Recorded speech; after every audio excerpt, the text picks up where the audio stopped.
তিনটা যে আসামি ছিল ওই তিনটাকে কেটে দিয়া তারপর তাদের নিজেদের মতো মানে যারা অজ্ঞাত মানে তারা কিছু জানেই না তাদেরকে বসাই দিয়েছে এবং এই যাদের বসাইছে তারা আবার সাক্ষী রিলেটিভ সাক্ষী আসামি বানাই দিছে এবং মামলারও প্রথম অনেক ঝামেলা হয়েছিল কারণ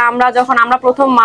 থানায় গেছি তখন মামলা হয় নাই। আমার মা হচ্ছে বাদী, এই যে আমার মা উনি বাদী, ওনাকে প্রথম একটা কপি দেওয়া হয় সেই কপিতে ঠিকঠাক মতো লিখছে, পরবর্তীতে আরেকটা কপি মানে আমাকে দেখাইছে ওইটা আমি ছবি তুলে রাখছি, পরে একটা যে কপি যেটা মামলা আমার মা সিগনেচার দিয়েছে ওইটাই যে তিনটা আসামি ছিল ওই তিনটা আসামি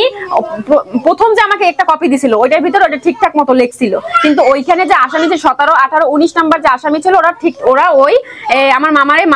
মারার জন্য দায়ী মানে ওরা এটা ইনভলভ ছিল। আর পরবর্তীতে যে একটা কাগজ দিছে তারা রেডি করছে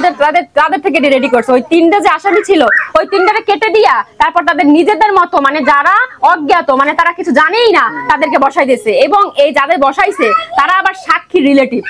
আমাদের মামলার যে সাক্ষী ছিল সাক্ষী রিলেটিভদের বসাই দিয়েছে যেন সাক্ষী ঘায়েল হয়ে যায়, এই জন্য তাদের ঘায়েল করার জন্য ওই সাক্ষী আসামি বানাই দিছে। এই জন্য আমাদের মামলা অনেক হালকা করার জন্য উঠে পড়ে লাগছিল। এখন তো সবাই জানে, এখন তো আর কিছু করতে পারবে না, এই জন্য এখন ঠিকঠাক মতোই আছে মামলা কাগজপাতি সবকিছু ঠিকঠাক মতোই চলছে। এখন চাচ্ছি যে অতি দ্রুত এটা আইনের আওতায় আনা হোক এবং এটা দ্রুত কার্যবলী সব শুরু করা হোক, এটা সবকিছু শুরু করা হোক, একদম তাড়াতাড়ি এটারে একটা রায় দেওয়া হোক। এই আমার মামা, এই আমার পাখি, এই পাখি এটা হচ্ছে তার এই আপনার এই যে ছেলে মেয়ে, এই যে অনেক ছেলে মেয়ের কলিজা ছিল আমার বাবা, এই যে